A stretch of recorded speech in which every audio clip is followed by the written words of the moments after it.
Hello guys, magluluto ako ngayon ng hotdog. Parang fried rice siya guys. Tapos, naluan ko siya ng hotdog at saka itlog. And then, ginisa ko lang. Kaya gustong gusto yung mga anak ko. Para taob yung bahaw mo guys. Hindi mapapanis yung bahaw mo dahil walang papansin sa bahaw mo. Yan ang gagawin mo. Diba?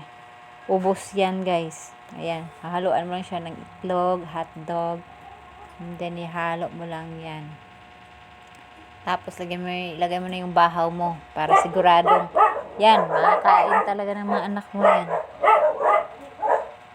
Ayan, hindi masasayang yung bahaw mo niyan, guys.